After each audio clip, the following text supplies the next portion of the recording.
Hi everyone and welcome back. Okay, so this video is going to be about how to make your own watercolour paints and what kit you'll actually need to do that. So first of all, we'll just quickly talk about the pigments. Now I've got them stored in jam jars just with a label on what the colour is. I've got no identification of what the actual pigment number is. Well, basically I got these pigments when I was in the furniture refinishing business. I used to restore antique furniture, and I had loads of these pigments left over. They were actually in big white plastic containers, but I've sort of decanted them off into jam jars. Even on the white containers there was no identification of pigment number, just a pigment name. But it's quite easy from these pigments to more or less work out, what the pigment numbers are and what they exactly are. And and they're all basically exactly what they say they are on the jars. Red ochre is basically light red or Venetian red, and the pigment number I believe is, if I can remember, it's PR101 I believe, I can't remember, and yellow ochre PY43 or something like that. Can't remember off the top of my head, but I should probably write down on the labels exactly what they are, research them and get the exact pigment numbers, but it doesn't really matter to me. And I've got loads of these pigments, loads of them. In fact, I think I've probably got about 25 jars of these. So a lot of them are the same colour. I've probably got like 3 or 4 jars of yellow ochre. But some of the colours that I use and that I've made before in the past, I keep them in little bags like this once I've made them. So I've got some burnt sienna. You can see the swatch there, what it's like. Van Dyke brown, yellow ochre, red ochre, raw sienna, brown umber, burnt umber. It does actually say burnt turkey umber on that. I don't know what the turkey business is there, but it's burnt umber as far as I'm concerned. And I did actually have a go at making my own water soluble graphite as well, which I've made a video about a few months ago, and somebody actually in that video said, oh, show us how you make your watercolour paint. So basically that's what this video is about. I've got some titanium white as well, and I've just got one vegetable black. Vegetable black's one of the old original black colours, black pigments. Don't think it's very easy to get hold of these days, but I've got several jars of it, and I've gave this to a few of my artist friends, and they really like it, so I like it as well. Although I don't actually use black, when I do, that's the one I go for. It's a real nice intense rich black, very nice black, that one, vegetable black. So there's some of the colours that I've been using, which I've made myself. And they are the same pigments of what what the furniture industry buys is what the paint manufacturers buy. The pigments all kind of come from the same, wholesalers, if you like. So I'll just move these out of the way. So what I actually use to mix the paints on is just an old tile, just an old white tile. It's not ideal. I am going to be changing this, but this is what I've been using in the past. I can only mix small amounts on this, so really I need to get a bigger tile, or ideally some plate glass or some marble or something like that. It'll be a lot better than this. Plus this has got a very glossy kind of surface. I know glass and marble has too, but you can kind of scratch that up a little bit. This is in the process of being kind of roughed up, but it's still a little bit slippy. You need a little bit of bite there when you're actually grinding the pigments, and that's what I used to grind them with. It's called a glass muller. You can buy them online. I'll put links in the description below where you can get them from. Let's see if I can find links. This one's by Charles Roberson. It's purpose made, and purpose made for grinding up pigments. They're not particularly inexpensive either. They're quite costly for what they are, I think, but nonetheless, they are a very important thing, because you need to get some pressure on there and really grind that pigment in to the binder to get it to work. So an old tile, the the glass muller. I've got a selection of painting knives, palette knives there, just to scoop the pigments out with and just give them a little bit of mixing. Now the binder that I actually use is this one. It's the Sennelier binding medium. Before I used this, I used to actually make my own binding medium with gum arabic with a drop of glycerine in it and a few drops of honey in there. It works okay, but this is just a lot better.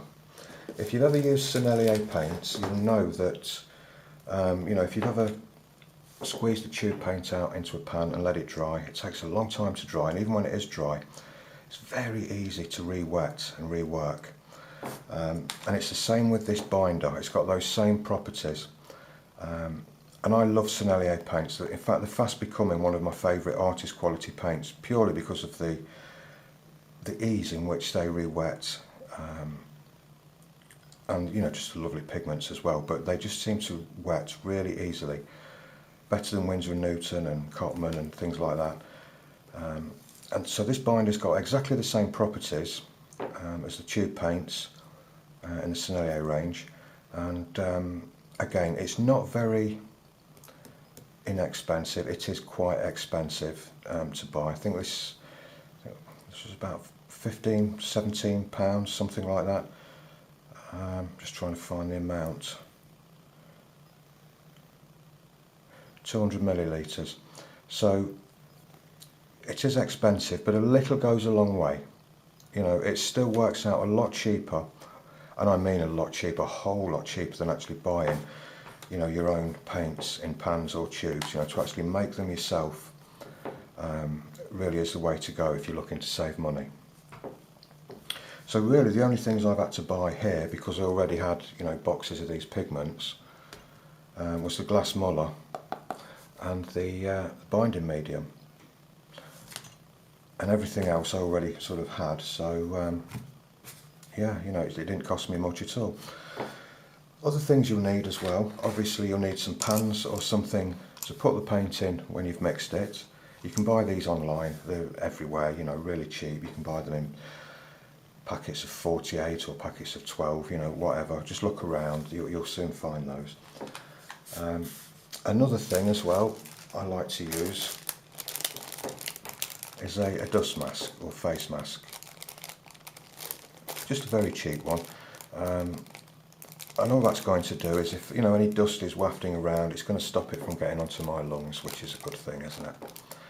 So I always wear one of those when I'm mixing the paint. Not that the pigment itself is toxic. Well, it's certainly not good for you, let's put it that way. I mean, I'm not using any cadmiums or cobalts or anything like that that's highly toxic. All these pigments that I've got, like I say, are from the furniture industry, so they're all earth colours, browns, brown yellows, all that kind of stuff, apart from the black and the titanium white. So generally, they're not toxic. And I also use a pair of vinyl gloves, just to keep all the pigments off my hands if any binder gets on there, because it can get messy, So that's it, and that's all I use. Right, okay, so I'll put these gloves on, and then we'll get mixing some paint. Okay, so the gloves are on. I'm going to mix up a batch of burnt umber because I'm getting low on that. So I'll just get the lid off, ready. And there's no rocket science to this at all, it's just guesstimating everything. All I do is just get a little puddle, about that much, of the binder on there, like that. Some people will do this the other way around. Some people will put the pigment on first, make a little volcano, a little hole in the middle, pour the binder into that and mix it that way. To me it doesn't make any difference. Then what I do, I just get my palette knife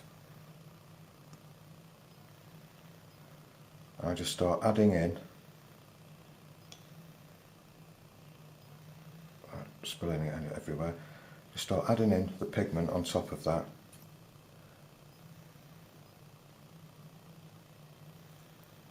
just working it in. Now you're probably thinking, well, how much pigment do you actually put in there? Well, what I do what's called a saturated mix, and that is, I get the amount of pigment that I can get in there is going to be determined by the amount of binder, obviously, that I've got on the tile. But what I usually do is use the saturated mix method, whereas I can't get any more pigment into the binder. It's getting too clumpy and too dry. I like to get a nice creamy sort of mixture which just falls off the palette knife when you lift the palette knife up. It just kind of just drips off just very slowly, you know, it's not pouring off in a consistent line or anything, it's kind of just dripping off in blobs. And that's ideal for then putting the pigment into your pans easily. It's the easy way of doing it. But I make sure, you know, I've got loads and loads of pigment in there, because I don't like messing about with watercolour paints. One of the annoying things that I find, you know, are paints with lots and lots of fillers in them and hardly any pigment. And, you know, you're scrubbing away on that pan to try and get some colour off, and you just can't get the intensity of colour that you want. I like to mix my paints where I just have to literally touch them with the brush and they're absolutely loaded with pigment. Because I don't put any filler in here or anything else other than the binder and the pigment. So I keep a nice, you know, strong mix of paint. And all I'm doing now, I mean, I'm not actually grinding the pigment now. All I'm doing now is just making sure that all the pigment is actually just mixed in nice and evenly with the binding medium.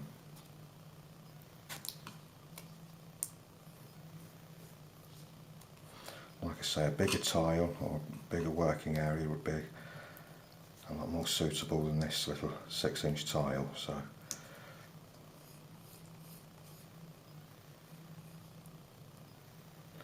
I think we're just about there now.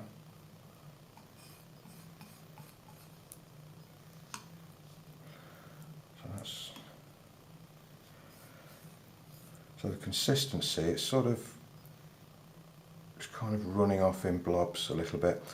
I could probably get away with just a little bit more pigment in there. I'll just add a little bit more, I think, just to thicken it up just a little bit, not too much. Shake a bit of that off there, just something like that, just to make that a slightly stiffer mix.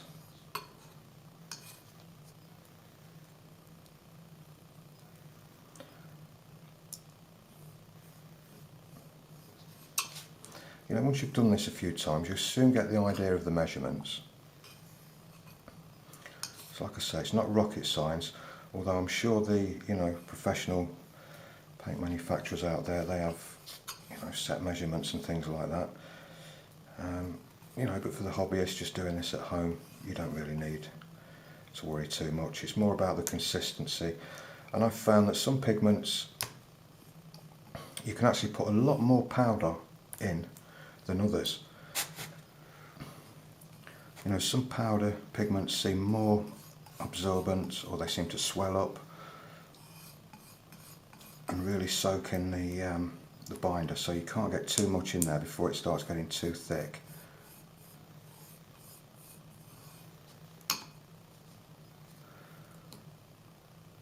But yeah, about that sort of consistency I'm thinking.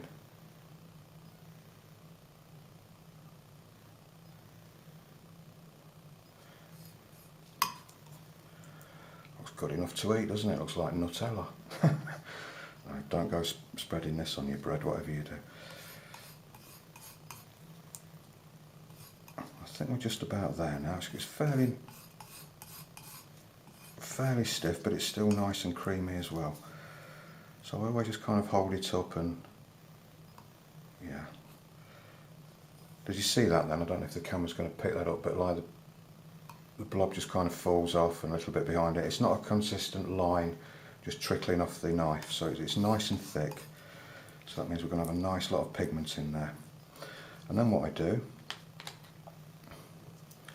I'll just put the cap back on that, and then with the glass muller, I'll just drop that on there like that and start going around in circular motions, grinding the pigment nice and fine and getting it nicely mixed in with the binder. I spend a few minutes doing this, so what I'll do, I'll pause the camera and I'll come back to when it's all nicely ground in. One thing you might find is that this actually sticks to the tile. Sometimes you get like a suction thing. Just get your palette knife and slip it in between and give it a twizzle, and it'll pop back off again.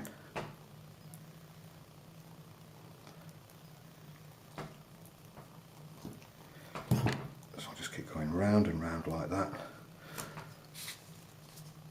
and then I keep scraping it back into the middle.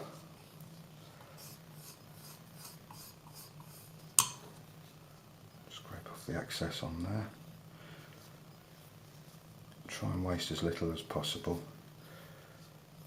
And it's easy to waste actually, you know, it seems to coat everything, so you have to kind of keep scraping it back into the middle and cleaning the knife and all that kind of stuff. So I'll just keep doing this for the next few minutes until I'm happy with the consistency of it. Okay, so I've just spent a few minutes doing that. It's nice and smooth and all mixed in now. Just cleaning off what I can from everywhere.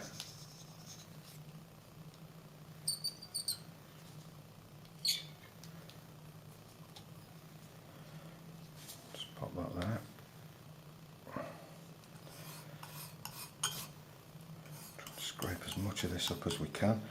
Then all you need to do, this is the tricky bit, just kind of scoop some up on the knife, hold it over the pan, and it should, oh, it's starting to dry up a little bit, let me just, it should just, that's it, just drop into the pan. That's actually probably a little bit thicker than I actually normally mix it.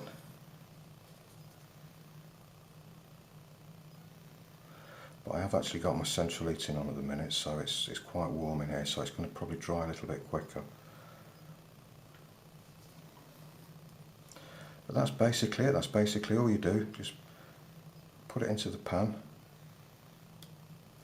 and clean the sides off afterwards if you want with a bit of tissue or something, damp tissue. Okay, spread it around in there. Usually when you make them a little bit runnier, they kind of run in a little bit better and find their own level. I'll just give that a bit of a shake. And they'll fill out the pan a lot better. But then I'll just leave that on the side to dry for a couple of days, and then that'll be good to use.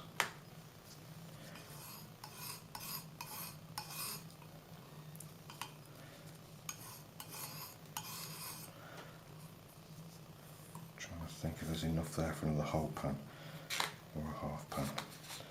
Oh, let's go for the whole pan. Let's just chuck it in there.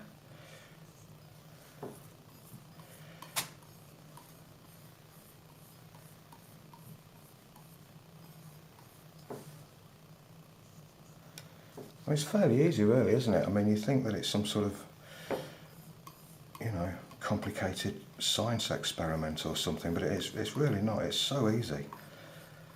It's so easy to do.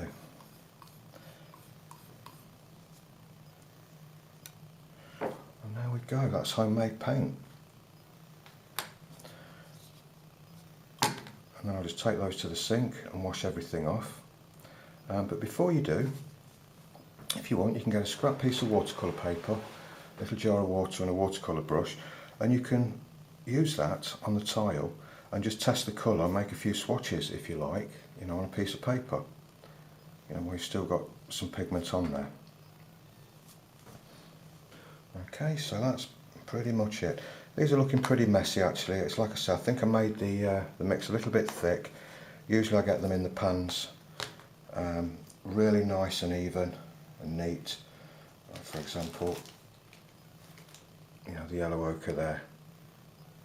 It's kind of run out really nicely, nice and level in the pans.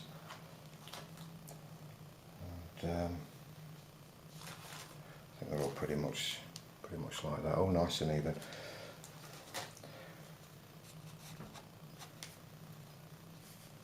but they should sort of level out just a little bit. If not, it doesn't matter, they're still perfectly usable like that. And they are really good paints. You know, you get a good binder in there and it makes the world of difference, because when I was making the binder with the gum arabic, the honey and the glycerin, I wasn't quite getting the consistency right. Even though the paints were usable, they were working okay, it felt like student quality paints. But as soon as I used this really nice medium by Sennelier, everything started to feel like artist quality paints, you know. And that they really are nice paints. You know, I mean, if you don't believe me, try this and you'll see just how easy this is to make super quality watercolour paints that you won't be disappointed with. Now, as for getting the pigments, there are places online, I can't remember the name of the place now. There's a few of them actually that actually sell watercolour pigments. You can actually buy, you know, cobalt blues and things like that, all sorts. But I'm just using up, you know, what I've got left over from my days, you know, as a French polisher in the antique furniture business.